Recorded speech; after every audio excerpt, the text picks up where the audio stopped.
Hey, MBA hopefuls, and welcome to MBA Waves. We are on the air. We are your weekly vidcast talking all things business and education, streaming live every Tuesday on LinkedIn, Facebook, and YouTube, bringing you tons of tips to help you get into top-ranked MBA programs and bring you up close and personal with some top-ranked MBA programs and meet professionals from all around the world. And don't forget, if you like this episode, don't forget to like and subscribe to MBA Waves. Today on episode 98, we're talking with Katelyn Stephenson and Katelyn Alford, about something on a lot of people's minds. What is the deal with the deferred MBA enrollment programs? Is this the way to go or not?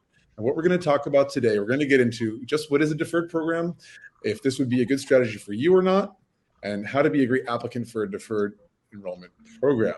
As always, I'm your host, Eric Lucrezia, joined by my co-hosts, Bara and Krithika. How you doing, guys? Hi, doing good. Great to see everybody. Good. And I'm going to let first Katelyn and then Katelyn introduce themselves. If you want to just say your name, which company you're with now, where you're from, where you're based, anything you'd like to share just to get us started. Sure. Well, hi, everyone. I'm Katelyn Stephenson. I'm happy to be joining you all. I am based in Washington, D.C., and I am currently the early access team lead and an MBA prep coach for Management Leadership for Tomorrow, MLT, which is a U.S.-based organization focused on promoting and helping to support increasing underrepresented minorities in the world of business. I love it. Thanks, Katelyn. And also with us, we have Katelyn Alford at UVA Darden. Yes, thanks, Eric. Hey, everyone. I'm Katelyn Alford. I am on the admissions team at the University of Virginia Darden School of Business, which is based in Charlottesville, Virginia. I've been working in admissions now for 14 years and more recently have resumed responsibilities for Darden's deferred enrollment program called the Future Year Scholars Program. Amazing. And we love Darden. So listen, we're going to go around the room and ask some questions to the room for anyone to answer. Of course, as our guests, Katelyn and Katelyn, you'll have first crack at answering, but we might chime in as well. And let's just jump right into it. I'm going to kick us off with this first question. What are the primary differences between applying as a deferred versus a traditional applicant, both as a candidate and from an AdCom perspective? Whoever wants to take that first. Okay, I can start. So the deferred enrollment program is one pathway to an MBA program. And then the regular MBA process, we just kind of call it the regular MBA process, is another way into an MBA program. The important thing to know is that the experience that you have in an MBA program, whether you came through the deferred pathway or whether you came through the regular pathway, is the same. Once you arrive on your MBA program's campus or grounds, as we say at UVA, you are an MBA student. There's no differentiation. But for those of you who are undergraduate students who see an MBA as part of your future, who know that that's the pathway you'll be taking, it's really nice to be able to apply early while you're still in school and know where you're going, have that insurance card in your back pocket, and have the application process behind you. Katelyn, did you want to add anything to that? Yeah, one thing I would just note, and this is definitely a question that I get, is around eligibility for the programs. So the deferred programs pretty much across the board are for graduating seniors. So those who are receiving their degree in the spring of the year, or December grads who graduated, maybe they were on a non-traditional schedule. They're also typically available for graduate students who are in their final year of a graduate program. Very importantly, though, who went directly from undergrad to grad and did not have a full-time work experience or a position in between.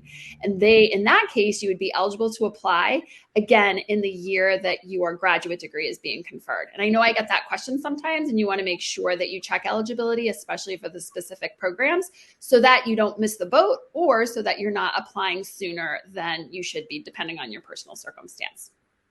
I'll make one additional note. Speaking of questions we get a lot of topics that we get questions about, and that would be dual degrees. So many people are interested in dual degrees now, and most other schools do not have deferred programs. That there are exceptions, but for the majority of graduate programs, they do not offer a deferred program. So generally speaking, you would apply to the MBA program through the deferred process and then wait to apply to the other school when you're ready to matriculate. It's definitely more of a North American phenomenon, mostly in the US. I do think there might be a couple schools in Canada these days offering, but Katelyn, you probably know your competition the best. How many schools out there are doing this? In terms of offering the deferred pathway, I would say most top schools have a deferred enrollment program. But the schools I could list off the top of my head at this point, I could probably get up to 12. I was going to say 12 too, Catherine. I think you're right on. The one that I actually discovered relatively recently is IESC is providing, they call it the Future Leaders Path. But otherwise, you're right, Eric, it is mostly a North American phenomenon.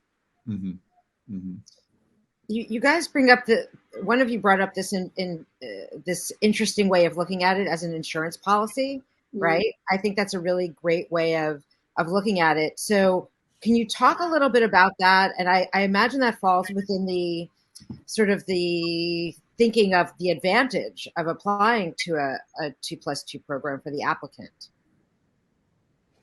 Yeah, and I'll jump in because that's a conversation I have a lot. What's the motivation, especially as you're articulating, your narrative and your reasons for not only wanting to pursue an MBA, but why a deferred program?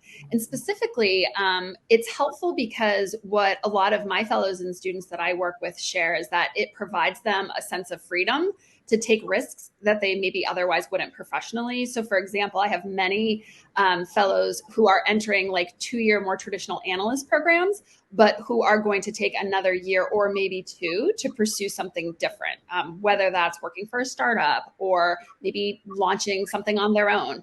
And knowing, like Katelyn mentioned, that they have that sort of security safety net, if you will, that no matter what, they know at the end of those 3 or 4 years. And I think we're going to talk about the deferral period.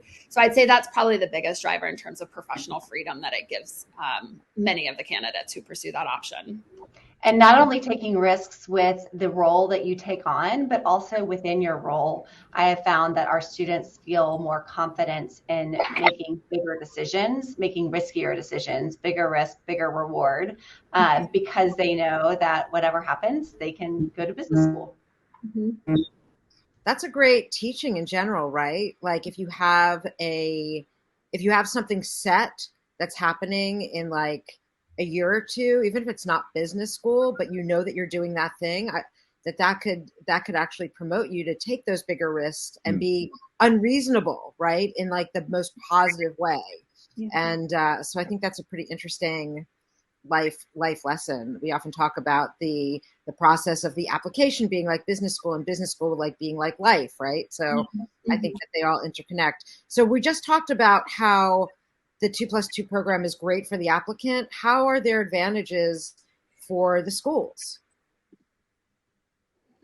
Katelyn, I don't know if you want to talk about that. The one thing I would add, just one more benefit that I think sometimes people don't always think about is that once a student is committed and admitted through a deferred program, they then have access to that community and that network and those resources. So even before they matriculate, and that certainly varies from school to school, how much they're going to be engaged, but that's a way to start realizing the benefit of an MBA program prior to matriculating throughout the deferral period. So I just wanted to include that because I think sometimes students are like, oh yeah, I forgot. I'm going to be able to tap into that pretty much starting from once they commit and are admitted and decide to matriculate. So Katelyn, I'll let you take it from there from the institutional perspective, although I'm happy to provide some thoughts on that as well when you're finished. And before Katelyn says that, I just want to make one thing clear. Sorry to interrupt, because I know we've been calling it 2+2 or deferred. Just to clarify for the audience that 2+2 is the name that one school calls it, a famous school, Harvard. But the more broad term is deferred enrollment program, which is what I believe they're calling it Darden, just to set you up properly for the question, Katelyn. Oh yeah, no problem. It's a common term, so I'm used to it. But in terms of from the school's perspective, I think that we meet with a lot of really eager undergraduate students who are ready to working toward their graduate degree goals. And in the past, before these programs, we had to say, come back in a few years, go work and come back in a few years. And it's really nice for schools to be able to say, we're so excited to meet you. We're so glad you're thinking about this option for your future, and we have a pathway that you can take today to help you get to the MBA in your future.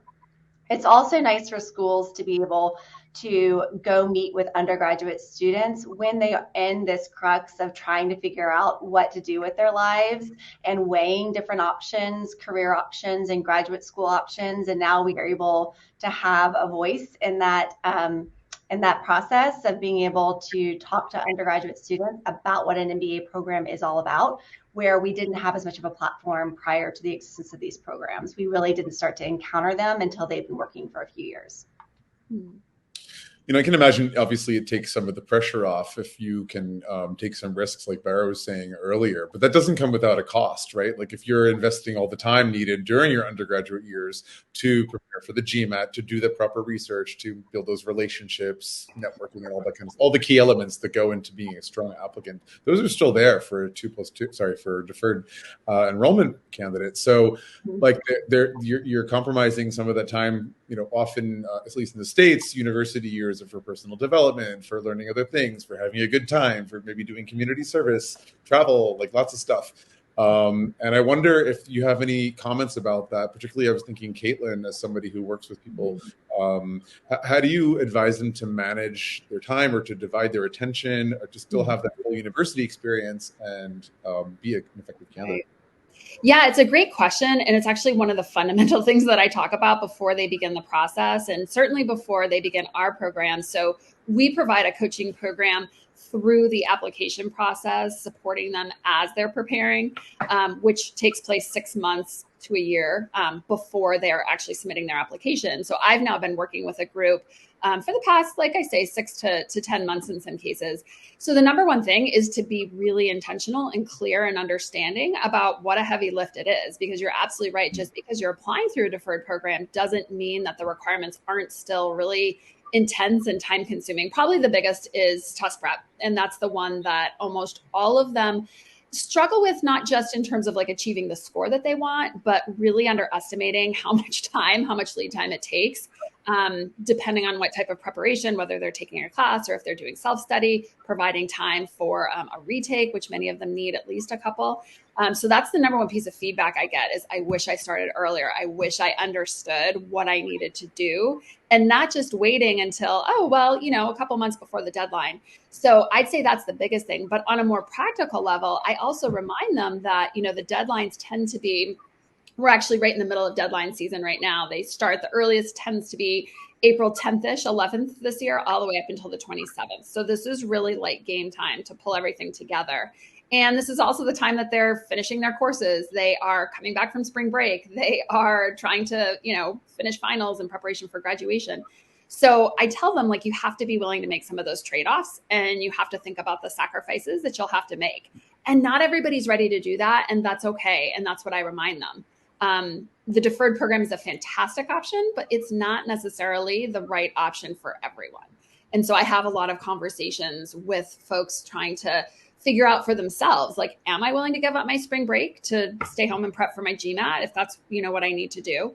And I have students that do it lots of different ways. I did get, funnily enough, one of my fellows, this was a couple of years ago, sent me a picture of him like on a jet ski on spring break. And he's like, I promise, coach, like I'm studying, for the GMAT. And I was like, oh my goodness. And of course it all worked out for him. But I say that because I think sometimes they're not necessarily thinking about that because spring of senior year in college is a really special, pivotal time. And doing this is a really pivotal process as well. And sometimes they can, I don't want to say be in conflict, but certainly require some trade-offs. So those are a lot of the conversations I have around that. I will say part of the message is like, get spring break out of the way during high school and make homecoming queen by sophomore year. This way you can do this your junior year. Sure. Though, I got to say that if you plan it, you can actually have a wonderful spring break and study. And really life is about having that balance. Mm-hmm. And so, we don't want, like when we're working with GMAT students, we don't want them to cram in 2 or 3 months. We actually want them to have time that they are socializing. So if they could figure that out, it's actually going to be better for the end product, right? The deliverable of a great score, because they're not cramming. Yeah. I'd like to point out two differentiators at Darden. And we do think of the GMAT and GRE as one data point for academic readiness, but definitely not the only data point. So we actually don't require the GMAT or GRE for the deferred enrollment program. We do require a test. Students need to submit an SAT or ACT. And if they do not apply with a GMAT or GRE, majority of our students do apply with a GMAT or GRE. But for those who are super crazy busy, we feel like there are other ways to assess their academic readiness for the program than the standardized test.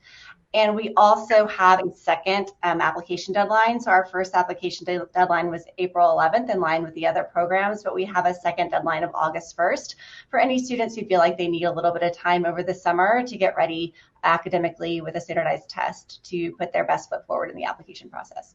What about a student who, like, it's very much a trend now to go to community college for 2 years? Like, it's very popular in California, and then transfer over to Berkeley, right? Transfer over to one of the state schools. What do you do with a student like that? Do they have to then take the GRE or the GMAT? They would have to have a test as part of their application packet. So they don't have an SAT or ACT. They do need to take the GMAT or GRE. They can't take the SAT or the ACT, can they? That's a great question. This is the first time I've had that question, but I would say no. All right, so we get a question about that came in from Dr. Corcoran. She asked what kind of risks they were taking. This is what we were talking about earlier, and she was asking about some specific examples, if anyone wants to share some. One of our students worked for a venture capital firm and decided that after he had a couple of years working in BC, he wanted to go work with the startup that they were coaching. And the startup wasn't able to guarantee that he would have a long-term job in that organization. So because he knew he didn't need a long-term job because he was going to business school, he felt like he could leave the comfort of the VC and go into the startup space before going to business school. So that's one example. I have another student who was a brand manager of a product and felt like she didn't give me specific examples of the risks that she took, but she made bigger decisions with the product that she was managing because she knew she was going to business school in a year or two. Mm-hmm. I'm thinking of someone, one of my fellows who I believe is working for Bain and was able to take advantage of like a global reassignment so she could gain some international experiences that she wanted to do. And it's not that she wouldn't have done that necessarily, but she just had a different calculation to make, understanding what it would mean to be gone for 6 months from her first position just a few years out of college. And so, again, she had the latitude to do that, knowing that she was going to defer or she was going to enter after her 3-year deferral period. Yeah, I continually think of the MBA as like your one train ticket to anywhere. You get on the train and you can take it in any direction. And so before you hop on the train, it's important to know where you want it to go. And so the years before you go to business school are what I call your exploratory years. You're a lot more affordable for a company before you have an MBA. So try some different experiences out, learn what you like, learn what you don't like, try some different industries, try some different functions, and put it all together before you begin your MBA and head in a specific direction. Right. So I have this question for, both of you, like students this young, do they understand the gravity of the MBA? In terms of like, probably whom they're like going to rub their shoulders with, like people with 5 years, 6 years, and even 7, 8 years of work experience, and also the kind of roles they will get. So how do you coach your, prospective candidates for this?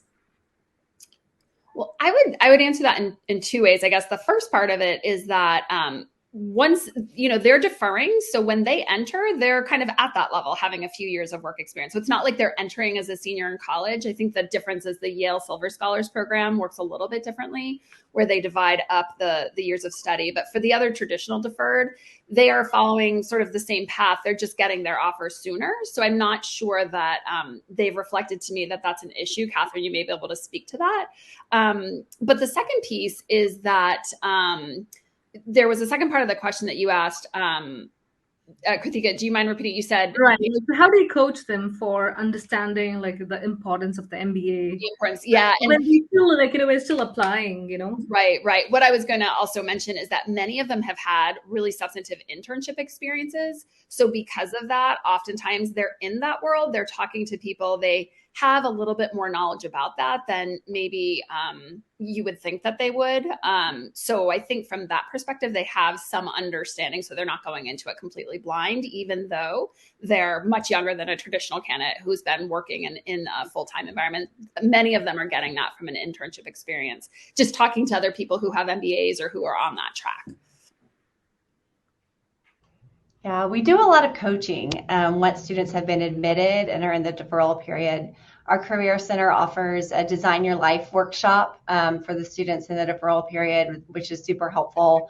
And just trying to communicate information to our future year scholars about what recruiting is looking like for our MBA program. So our program requires students to work for anywhere between 2 and 5 years. But it's important for me to communicate that our tech companies, our tech recruiters are really looking for a minimum of 3 years of professional experience. And so continuing to share what we're seeing in terms of who the companies are hiring and helping them think about their resume in relationship to the students who are getting the roles with the firms they want to work for is part of our job working with our deferred students.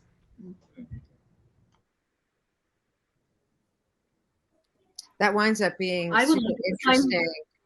That winds up being super interesting because, and that course that you mentioned sounds fantastic because you're basically curating yourself, not just for yourself and for what's coming up in business school, but what comes after. So if you wind up doing some sort of volunteer project, let's say in a developing country, or, devoting yourself to a passion project for those 2 years, how is that going to affect what happens after business school? Because from what you're saying, that some of these tech companies are probably not going to necessarily want that, right? So if that's okay with you, and then you have to just do due diligence after the MBA, are you going to want to do it then, right? So it's a really interesting, it puts the student in a really interesting position about how they want to curate those 2 years. Yeah, Catherine, that class sounds amazing. Is it open to the public, like Designing Your Life? I feel like we could all use something like that. Krithika, if we can't hear you, you're on mute. So sorry. Like I was going to say, can I sign up for it as well? It sounds so cool. I have some connections. I'll squeeze you in. I was curious as to, like Bara said, students can't take a gap year or go backpacking during this time then, right? So they do need that 2 years of solid work experience. Yeah, so many students come and ask us, like, what can I do? What can I do? Oh, how can I spend my time? Like, what do you want to see, et cetera? And it's really not us and what we want to see, it's what recruiters want to see. We want to see our students land successfully on the other side of the MBA experience. And while your undergraduate recruiting experience is very heavily based on your experiences as a student, your MBA recruiting starts so early. You've hardly had any MBA classes by the time you start meeting with recruiters. And so what they're interested in hearing about is what you have done and the impact you have made before an MBA program. So if you are not in a role long enough to make an impact, if you're not in a role long enough to gain a promotion, if you're not in a role long enough to take on management leadership responsibilities, it can be really tough once you get to the recruiting journey in an MBA program. So we're trying to communicate that message and coach our students to seek out those opportunities prior to matriculation. I totally agree with you, Catherine. I mean, I often talk to my clients, and back when I worked at a business school, about the fact that, you compared those early years of work as like a train, right? I often call it a vehicle, or even the degree itself a vehicle, and it's all to get you to a specific destination. So you better, if you want to go to the moon, better not be in a boat. You want to be in the right vehicle, but it's also a bridge, right? Like the degree, any kind of degree is a bridge to get you from where you are today to that future version of yourself, right? And so very often you may need or just want to take steps to position yourself so that you be to narrow the gap a little bit more. Because if the gap is like this, there's no bridge that's going to span it, right? So that could be staying a little bit longer at a job to gain those leadership experiences. And you can correct me if you don't agree, but leadership doesn't necessarily have to be managing people. It could be project management, product management, managing budgets, and so forth. So any kind of leadership experience will contribute to your attractiveness as a candidate for employment post MBA. And it's exactly right. I mean, I think every school would agree that it's not just about admissions. It's not just about making sure and assessing, can these people handle our academics and be good students, but are they going to be, gainfully employed post degree? That is absolutely pivotal to the statistics, reputation, brand, ranking, everything to the school, right? Mm-hmm. Yes, and I had a conversation with one of our very wise admitted students the other day, and he had decided he wanted to matriculate in August.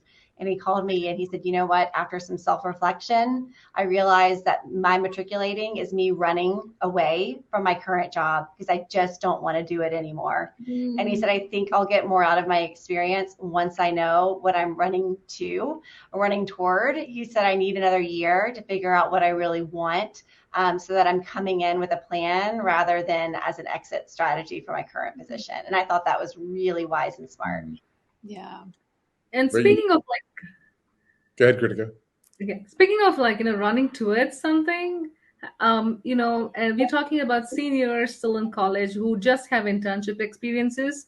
While they may know how the world of management consulting, product management, or even supply chain management might look like, they may not have a clear idea of what it takes to get there.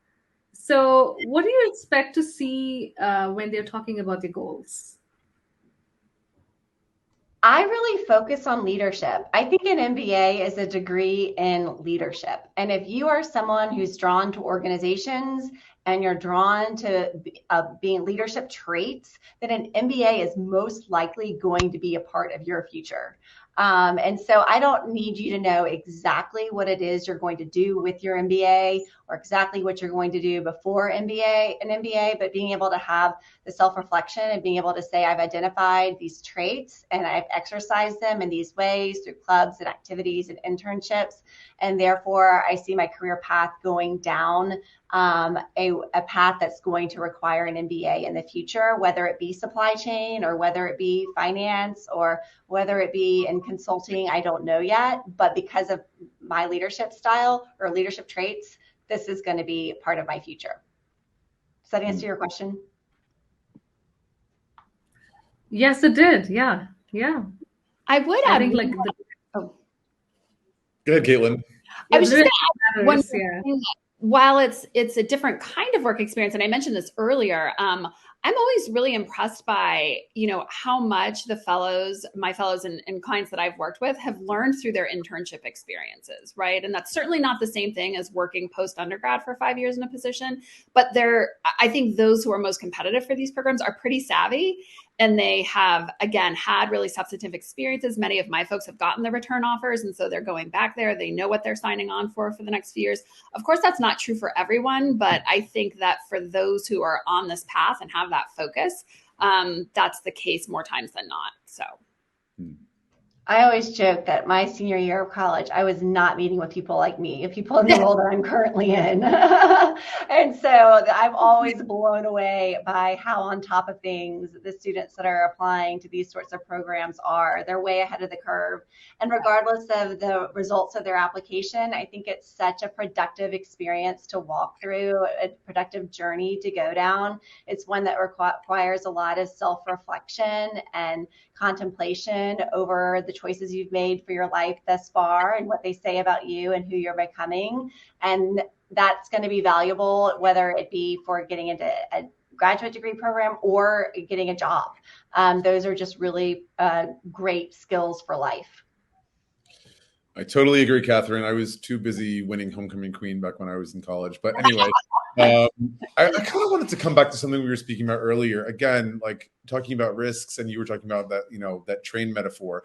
You're saying, those early years, those kind of formative years in your career, you're talking about try this, sector, try this function, try this, these kind of things. And I wondered, how does this appear to you on the admissions side? Do you see someone like that as also perhaps a bit I don't know if the word wishy-washy or scattered or not focused. You know what I mean?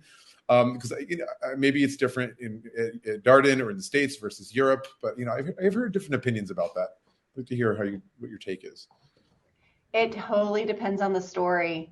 As long as you can connect the dots and say, while these things appear to have nothing in common, this is what moved me from this place to that place, then it's fantastic and probably really interesting and compelling. But if it's just like I was wandering aimlessly, and so I just hopped from one stone to the next, just trying to see what I could uncover, less exciting. So it's more about the story that you're telling. I switched that over a little bit too quickly. I just wanted to respond to you. Yes, thank you for confirming the way I operate with my clients. I mean, that expression, hindsight is always 20/20, right? Looking back, things look clear. And very often opportunities present themselves. And it doesn't mean you didn't earn them, because I think a lot of us who are particularly good at networking and so forth, we've created opportunities and doors have just opened naturally that way versus the traditional route of going on Monster or hunting around for jobs and so on.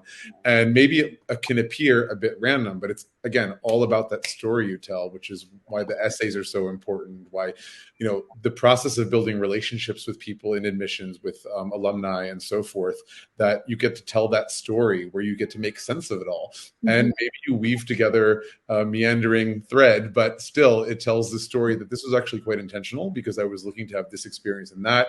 I learned this is what I love, this is what I don't like, and that has shaped the professional I want to be in the future by going for this MBA program. One thing I would add that I feel like is a little bit different, and Katelyn, it'll be interesting for you as you're reviewing applications. So this is the second year that we have at MLT launched our EA, our early access program for deferred applicants. But this year's graduating seniors, pretty much like the whole first almost 2/3 of their college experience was characterized by the pandemic. And so it's interesting to see how that's influencing the story that they tell, because many of them had online internships and they had to approach what would have been kind of the traditional college summers like very differently, or because they were doing remote learning and they were off campus, so they couldn't engage in activities in the same way, or they had to manage their leadership role differently. So that's sort of, a legacy of just where we're at as a society, but it's just going to be interesting to see how that plays in the admissions process. And then once they come to, the MBA programs 3-4 years down the road as well. So that's been a really interesting element for me, because I've coached and I worked in admissions for so many years, kind of before times, and then now seeing what I don't want to call it after times, but kind of moving beyond, at least to the next phase of it. That's been really interesting. Did you have a comment, Katelyn?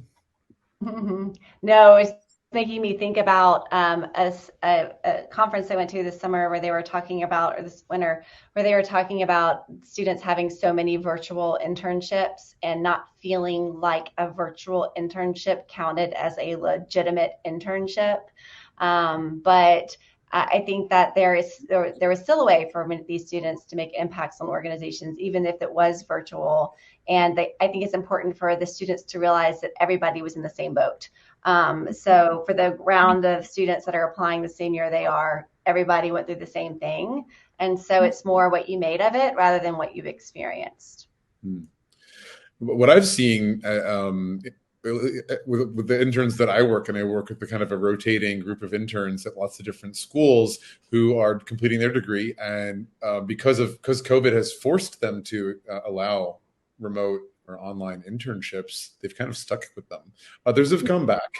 Maybe it's like 50-50 at this point, but I've lots of people from schools all over the world who are completing degrees where online internships are allowed. And I suppose that's going to kind of graduate into the workforce as well, more and more experiences and opportunities working as well as we.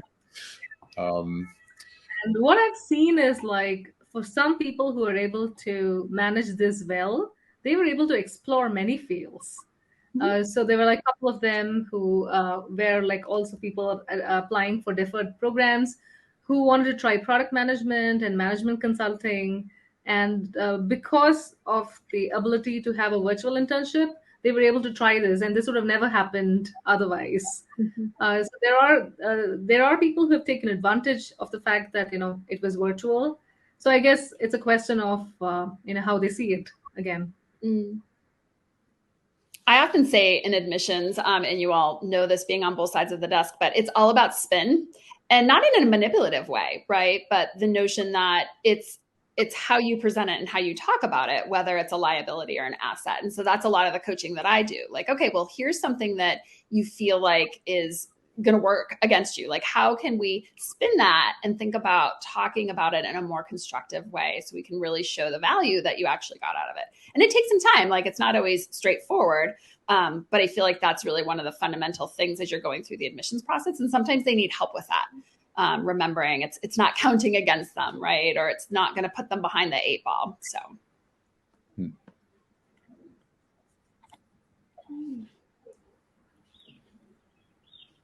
Absolutely.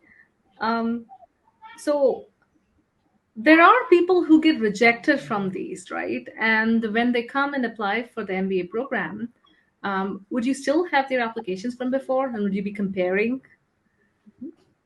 We prefer to say denied, not rejected. I don't know, Katelyn, if you were going to say that. Every time I hear rejected, I'm like, ooh, that makes it sound so much worse. But yeah, I was going to say the same thing, Katelyn. Yes. No, I'll let you take that, Katelyn, and then I can chime in after.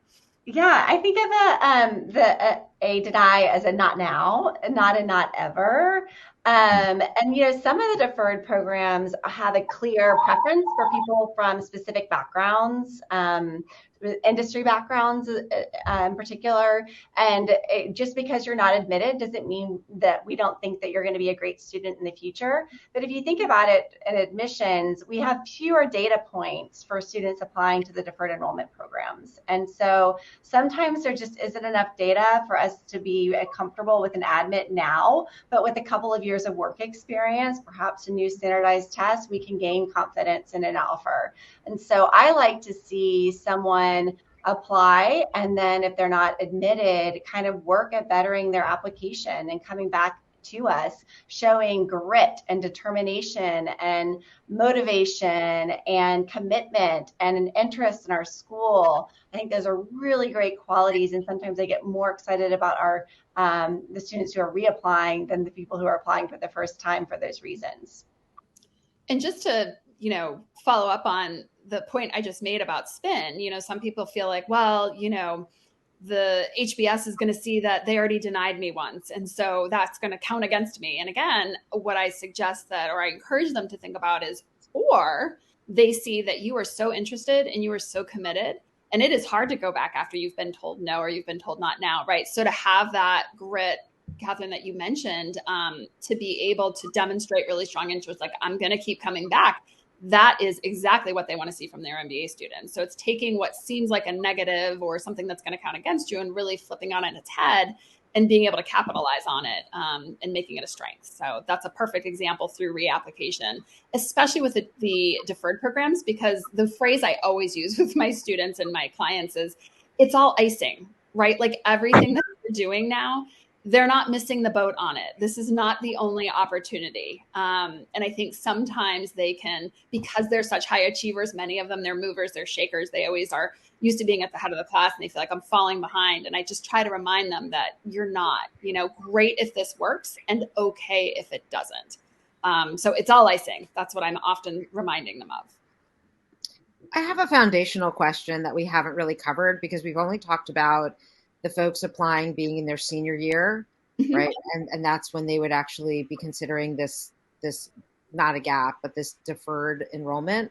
What happens if someone is in, let's say, a 5-year undergrad MA program, or they actually are in a different master's program? Can they also be considered for that deferment program, and what does that look like? Yes, as long as the students have not had a full-time professional work experience, schools are considering those students as eligible for the deferred enrollment program. The idea is just to get them before they start working full-time.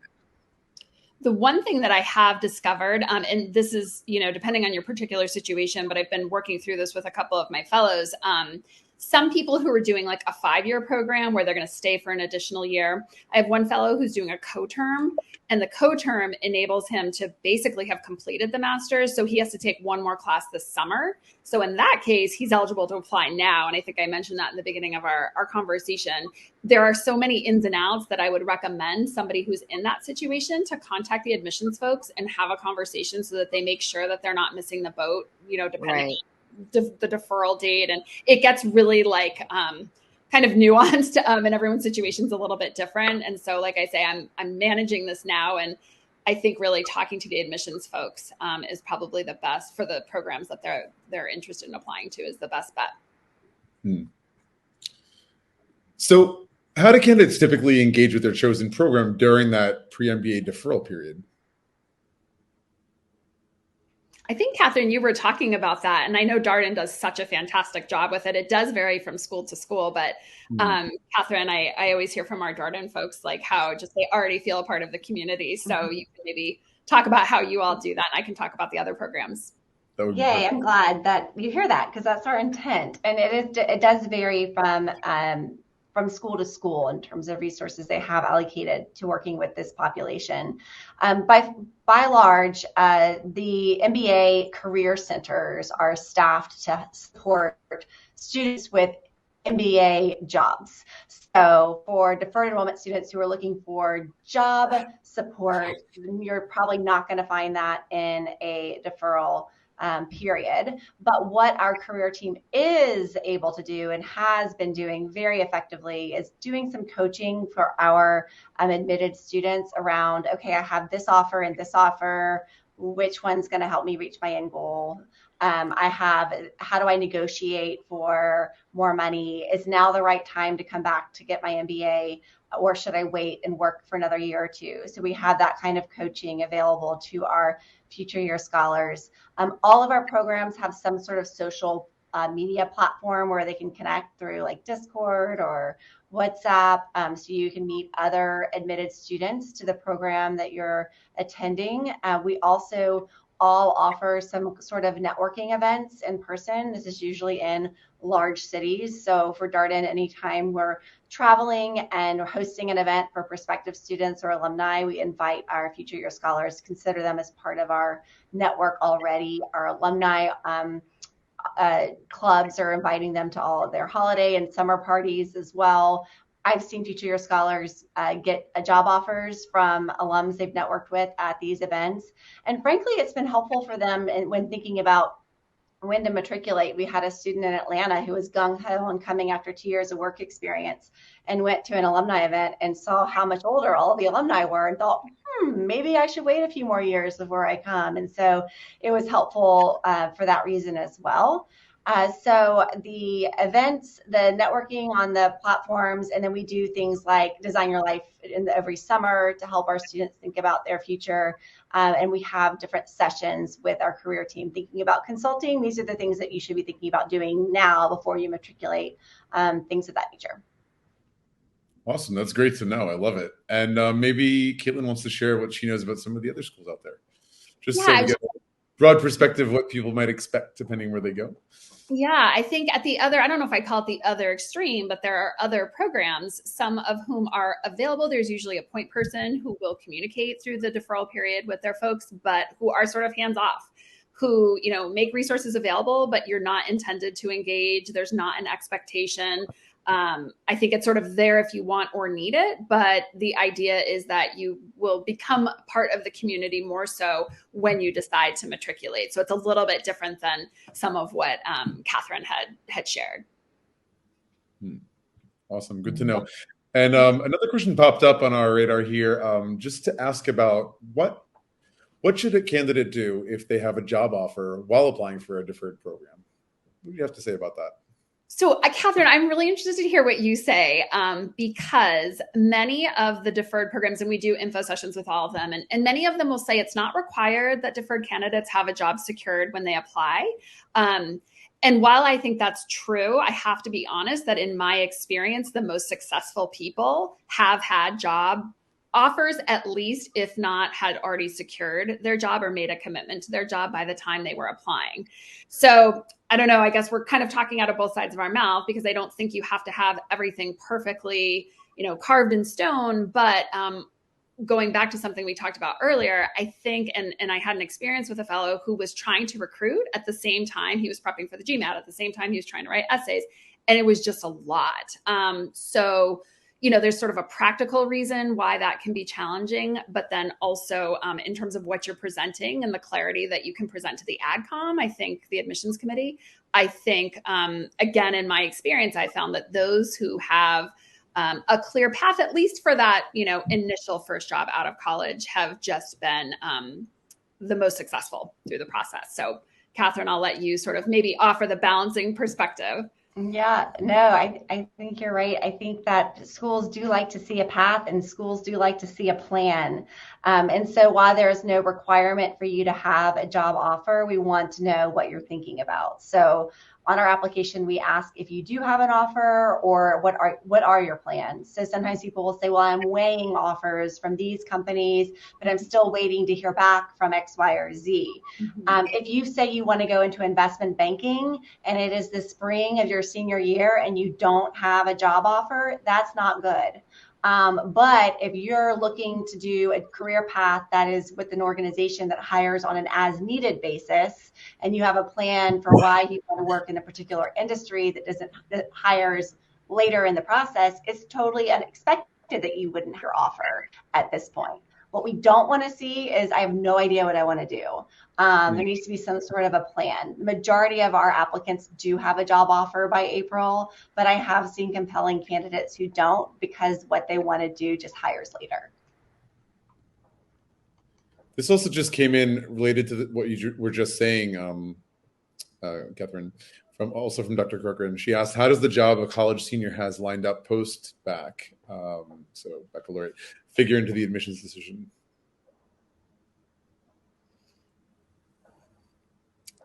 I would say, in my experience, I think it's the story, right? It's the story and it's the plan. So if, you've spent 4 years, in a business school as a business major, and, there's sort of a path that you might expect, but I think it's more importantly, it's how you talk about that, right? So if you're making the decision to go into a 2-year analyst program, like, what's your thinking around that? What skills are you trying to build? How is that informing the next step that you might want to take? If you have, a longer term version of being an entrepreneur, like, how does it fit into that?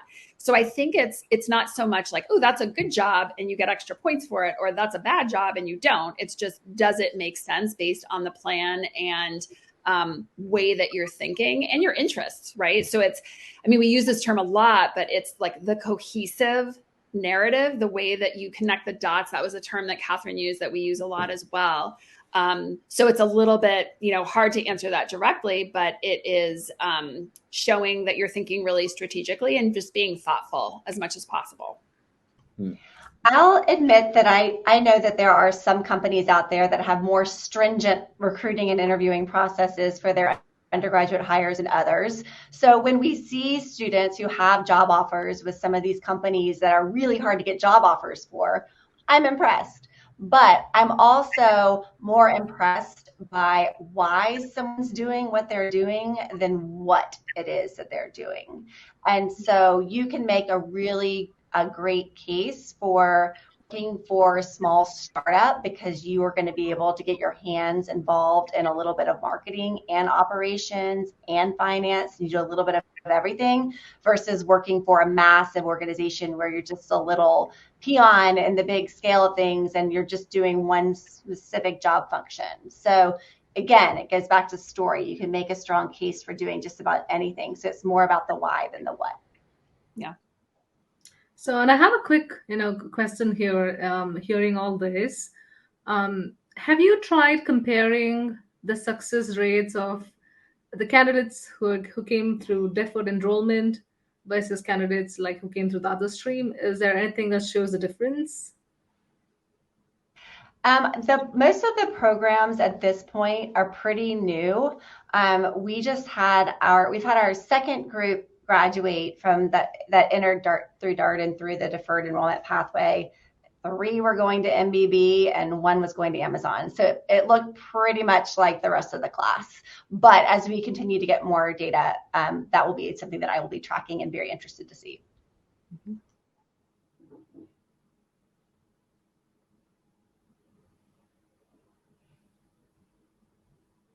Sorry, Eric, you I muted. just realized I was on mute. I was going to ask, is that kept confidential, or is it the candidate's decision or the student's decision to disclose if he or she's been admitted through the deferred enrollment pathway, or is that just clearly visible to all?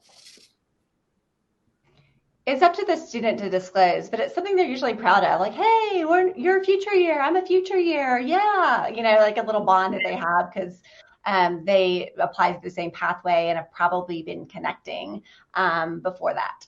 Mm-hmm. Okay. I would also say, and I don't know, Katelyn, if you agree with this, but deferred admissions is really competitive. And so there is definitely sort of a kind of badge of honor, if you will, that you were a standout and able to pursue that pathway. So I think if anything, there's not like a reticence, but instead that sort of excitement. And I see it on all the LinkedIn profiles, like as soon as they, have their offer 3 years in advance that they're going to be at GSB in 2027, so. And I would say it is like brag-worthy. Absolutely. Absolutely. I also going to say that, do you think it's harder to get into, to the regular pathway or this one, like how Katelyn had mentioned?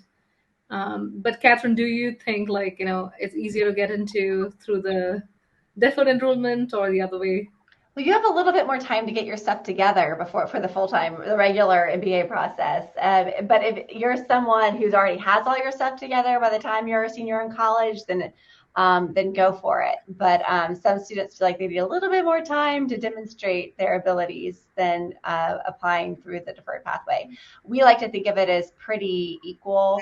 If you look at our student profile, the GPA is a little bit higher for our students admitted through the Future Year Scholars pipeline. The standardized testing is harder to calculate since we have a number that come in with ACT and SATs, but it's pretty close to the same profile as our MBA program. I will also add one thing that I think is important to note, and it's going back to, the motivation for creating these programs.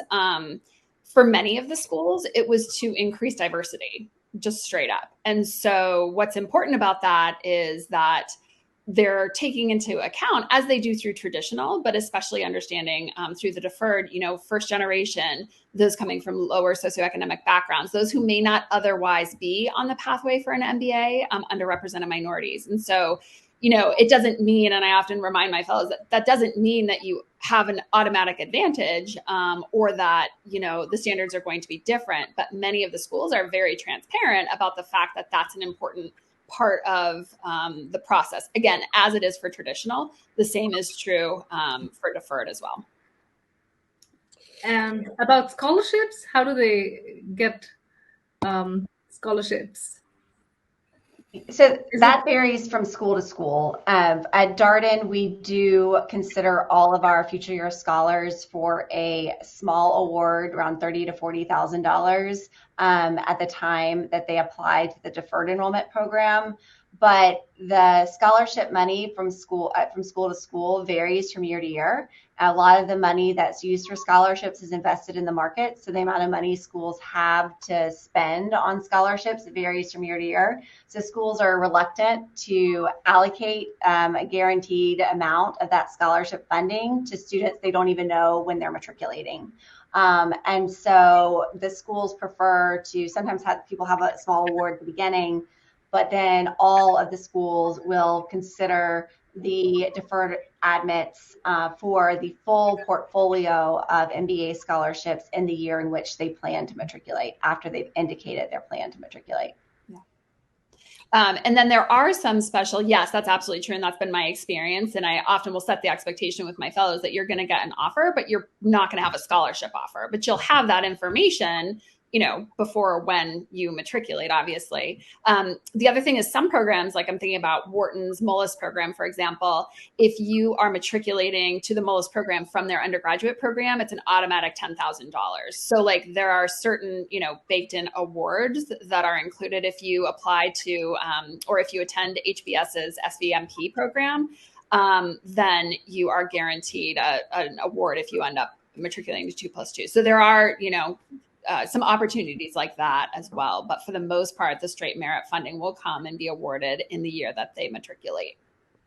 And to that point, we do see admitted students retake a GMAT or GRE after they've been admitted to increase the chances of receiving additional scholarship. Oh, yeah. That's quotable. Put this to Katelyn, right? I heard that, Bara. To Katelyn as a more neutral person to ask this question to. Have you heard people who have, gone through the deferred enrollment program and been admitted, and then in the meanwhile, first of all, it's a kind of twofold question. If they paid a kind of deposit where there's some kind of financial commitment on their part, and then if they decide to go and apply to another school that they perceive as a better option, or, for whatever reason, it's more of a fit for them, forfeiting that deposit, can they get it refunded? Is there some kind of clause where they're not allowed to apply to other schools? What's going on there? I think this is a good behind the scenes. Yeah, that absolutely happens, right? We don't necessarily promote them doing that. However, life changes, right? Like things happen over the course of a few years. There could be a personal circumstance that will require them to be in one location that they didn't realize when they applied and secured their offer 3 years earlier. So yes, that does happen. All deposits are non-refundable. The amount of the deposit varies from school to school. Some will require a deposit each year to continue to hold your spot. But there is not a contract, to the best of my knowledge, and Catherine, correct me if you know otherwise, but there is no document or contract that you're signing that requires you or precludes you from reapplying to other schools and then eventually withdrawing, just the way, honestly, that a traditional does, right? I mean, you can submit your deposit, and then if you get off the wait list somewhere else, then you can just choose to forego and decline that offer. So the same is true with the deferred. Yeah, I've definitely heard of situations where schools have bought out the deposit from another school where a student has been admitted to both, and they perceive this applicant as so strong that they really want to have them in the class, and they'll be willing to pay the whatever it is, $1,000 deposit. I don't know if that happens with a deferred, but for standard traditional admission, I've heard that. There are some schools that do require their deferred admits not to deposit at another school. So if you're depositing through a deferred program, they don't want you depositing at multiple deferred programs. At the same time, you mean? At the same time. Correct. So it's not binding. You can still go somewhere else, but they don't want you in the holding pattern at two different schools. Right. So we are forcing students to make choices when they're not always ready to make choices. Right. I often remind them too that, and this is true through the traditional as well, you can only choose one school, right? Like, I mean, that sounds fairly obvious. And so to be mindful and thoughtful about the other people in this process as well, right? It doesn't have to be a zero-sum game, but if everyone's depositing at 5 different schools, I just try to think bigger picture and more broadly, like that's the way we want to have people thinking.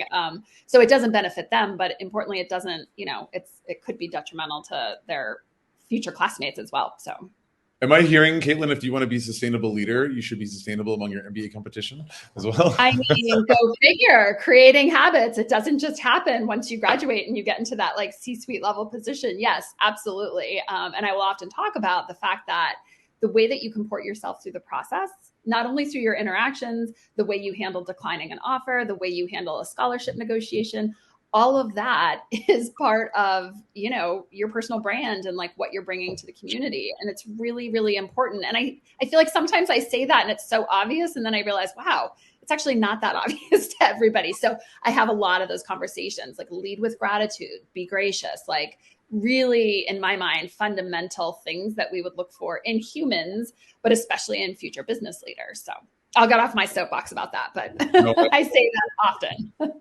Thank you so much, Katelyn. And I'm gonna have to end the episode there because it is 8:00 here in Paris and it is 11 a.m. in San Francisco and et cetera around the world. So, guys, that was fascinating. Just a couple of quick takeaways. I think there are some serious clear advantages to going for this kind of program. That allows you to take more risks. It allows you to just go for it if you're going to be that focused and motivated. Of course, that comes with some sacrifices that you're going to have to invest time and money into creating a strong application as a deferred enrollment applicant. But you can always apply later in a standard pathway later on after you've had a work experience. I hope you enjoyed this episode. If you liked it, please give us a thumbs up, and don't forget to subscribe to MBA Waves. Thank you so much, Katelyn, for being on the show today. You were fantastic and super interesting. We'd love to have you both back anytime. Katelyn, on any other topic you like. Catherine, we'd be happy to have an episode dedicated to Darden with a panel of mix of alum, current students, career services, whatever you want to do. We'll talk about that for another episode of MBA Waves. Don't forget to check our programming schedule on the website at mbawaves.com. See you next time. Same time, same place. Bye-bye. Thank Bye, you. everyone. Bye.